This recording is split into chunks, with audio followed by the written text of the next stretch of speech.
Hey guys, Brad here from Scooter Street.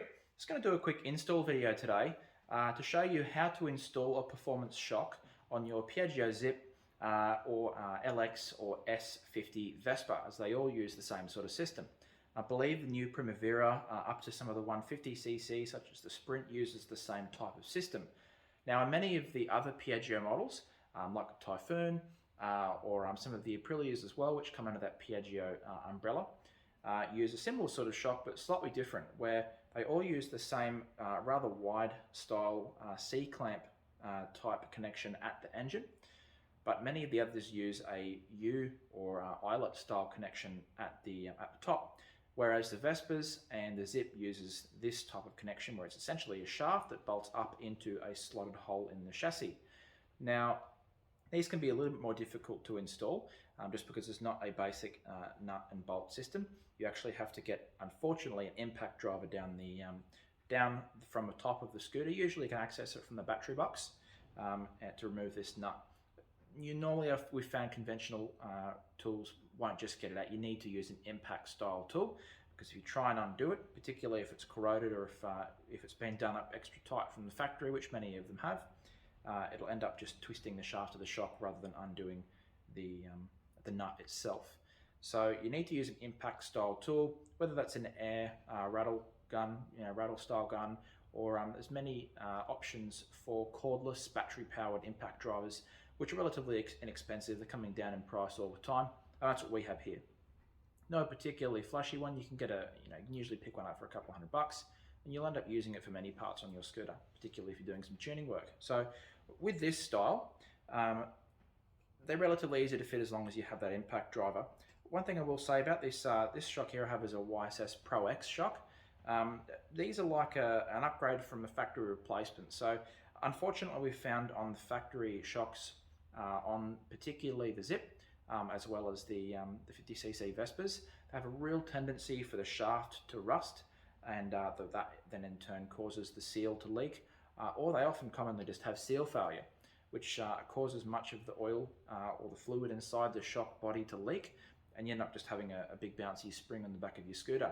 Now, particularly with a short wheelbase bike such as the Vespa or the Zip, all your weight is basically over the seat is sitting straight on that shock. So if your shock isn't working properly, it's going to be really bouncy, and it really negatively affects the handling. These YSS Pro X shocks are a really great alternative to replacing it with a factory shock, and in most cases they're actually cheaper than buying a new genuine Piaggio shock. Now, one of the big advantages to this, and there are a few, is that it's adjustable. Now, this is what we call a stepped style adjustment system, where it has a number of steps that you can adjust between. Now, it's not fully adjustable being when the body of the shock has a thread with a large nut and also a locking nut on the end of it, with a minimum and a maximum point, and you basically have infinite adjustment between those 2 points. This doesn't have that, but I've found through personally installing one on my Zip, even at the softest setting, it made an enormous difference to the handling. So usually you'd set this based on the rider weight. So if you're over 100 kilos, you may need to click up a couple of notches. I've found at my weight around 80 kilos, it's pretty much perfect on the first or the second softest notch. So one of the other advantages of this one as well is on the factory shock, the body of the shock, which contains the fluid, is at the top. Obviously, gravity's working against it all the time, trying to force the fluid down to leak. So if there's any little bit of a leak in that seal, the fluid's going to come immediately out. Whereas this is what they call an upside down style shock, where the actual body of the shock, where the fluid and the gas is contained, is at the bottom. So gravity's working with it. And they also have a little steel stopper in the end of them to also try and discourage that fluid seal in there from leaking or moving. On top of that, one of the other great benefits is this shock, straight out of the box, comes with both of the bushes and an upgraded shaft with nut and washer ready to completely replace all the factory parts. So you just bolt it straight on, and obviously it will use the factory bolt at the engine mount. So I'm going to go ahead and rip this factory shock off this scooter, and I'll show you how to essentially how we access these nuts, and we'll upgrade it to this YSS shock and get this bike handling a whole lot better. Okay, so That's the bike I've got in the shop at the moment. We're doing a little bit of performance tuning too. So the first thing we're going to need to do is pop the battery cover off. A couple of screws. These fellas are pretty easy to pop off, and I usually like to keep the screws for each panel with the panel, so it's a little bit easier to keep them the correct screws with the correct panel.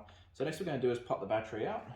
So I'm just going to get these couple little bits and pieces out of the way. What we'll mention to do is careful not to lose these battery nuts like I've just done. Okay, so a little additional obstructions we're just going to get right out of the way so we can get down in there. Okay, so you might not be able to see, but there's a little cutout in the bottom of the battery tray just here, which is the mount for the top of the shock. Now, the easiest way to get this shock out is to remove that part first. So this bike, unfortunately, has had the main stand removed. So I've just jacked it up and tied it up in place. But if your bike has a main stand, you won't have any problems with this. It just needs to be on the main stand. Because as soon as we do this, it's going to drop the engine down because it won't be held up anymore. And the factory nut down in there is a 13mm. There we go. Got our cordless impact driver here. So we're just going to be gentle with this because once we remove it, the engine's definitely going to drop down. But I don't want to lose the nut and the washer down there. Not that we need to reuse them, but if they're rattling down in there, it's not going to be great if they come out while you're riding and fall on the wheel or something. So it's going to be a little bit gentle. See about that? Yep, just coming off. Okay, so fortunately, this one's not too tight. Once I've undone the tension, it's just come off pretty nicely. So, let's see if I can just get it off. Yep. Nice and gently. This can be a little bit of a pain sometimes. Okay, there's the nut.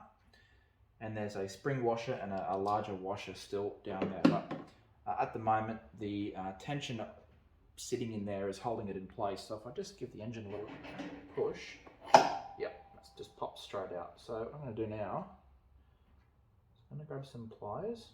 I'm going to retrieve two little washers so they don't fall down into the chassis. There's also a large rubber bush down there, which I'm going to grab as well. Now, we won't need to reuse it. I don't really want it floating around. All right, there it is. Okay, put those to the side.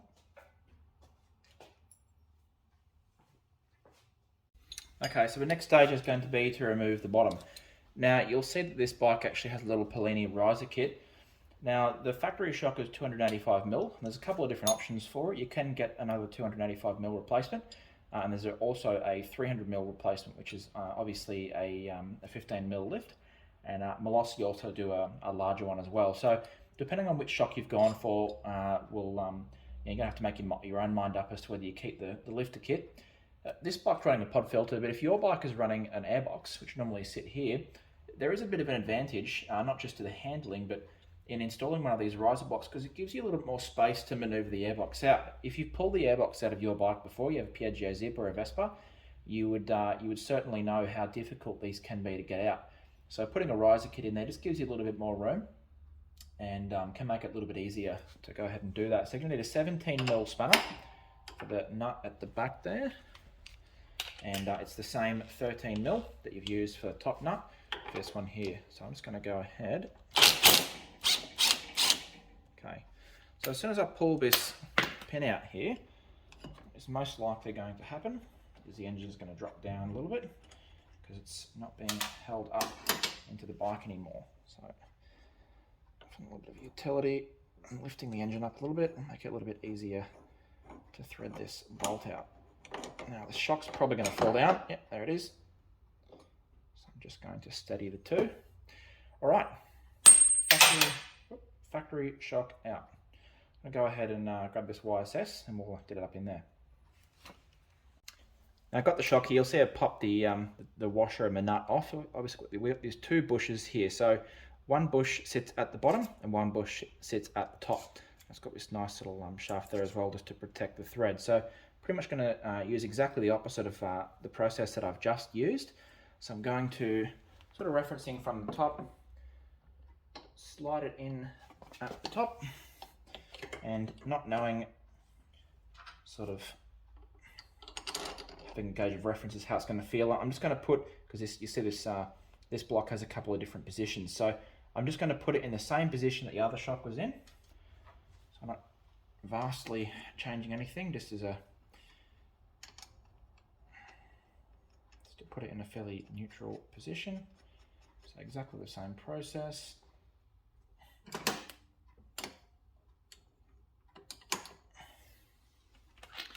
Tighten it back up. Now that doesn't need to be any sort of earth-shattering tightness here. Just firm. Obviously, it's got a lock nut on the other end, so it's not going to be coming loose. There we go. Pretty happy with that. Okay, we'll go back and we'll address the top now. Okay, so didn't get a proper chance to show you before, but that down in there is obviously the area we're working with to get the replacement bush and nut on there. So these can be a little bit of mucking around. Just take your time. If you need to use a set of long needle nose pliers to get the parts on there, do that, because if you drop something down here, it can be a real mission to get it out, and you can end up having to remove the whole seat bucket, which is really, really painful. So we can avoid doing that. Just take your time, and you'll get it on there. So I'm going to go ahead and put the bush on there, as well as the washer and the replacement nut, keeping in mind that the nut that goes on here, obviously the factory one's 13, whereas the YSS has been beefed up a little bit to 14 mil. So going to grab that, going to grab a 14 mil socket so we can do it up in a moment, and we'll jump back on in a second when it's ready to tighten up. 14 mil here. The nut's wound on a couple of turns. So what I'm going to do probably is, before I even touch it with the actual impact, I'm going to do it up a little bit, because the last thing you want is under no tension the nut just flying down the bottom of the thread and then receiving a lot of torque very quickly from the impact drive. That's how you can end up stripping threads and that sort of thing. So I usually like to wind it on to sort of hand tight before I even touch it with the impact. Okay, so it's wound on there. So I'm going to go ahead and pop this on. Now, same sort of thing. We're not trying to make this earth-shatteringly tight. It's not going to go anywhere, but I do want it to be firm, and so it's definitely not going to go anywhere. Because if you do over tighten, you'll end up just squashing the rubber, and it doesn't do anything for you at all. So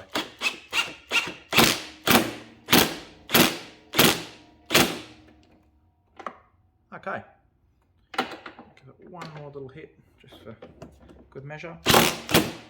Okay, it's going pretty good. I'm pretty confident with this tool. I'm fairly familiar with it, so I know that I'm not over applying too much pressure down there. So I can see everything's sort of sitting really nicely. So I'm pretty happy with that. So I'm going to go ahead and pop these panels back on, and I'll take it outside for a little bit of a run. But I cannot recommend replacing these shocks with something a little bit better, highly enough.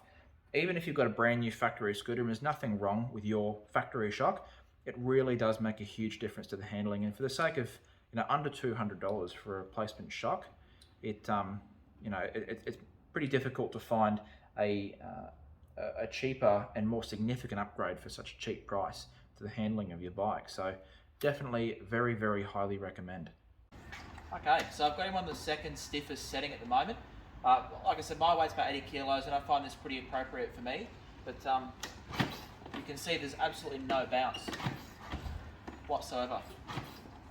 That's even just with my weight, it's not really taking up much of a load. So it's obviously a fair bit stiffer than the factory shock.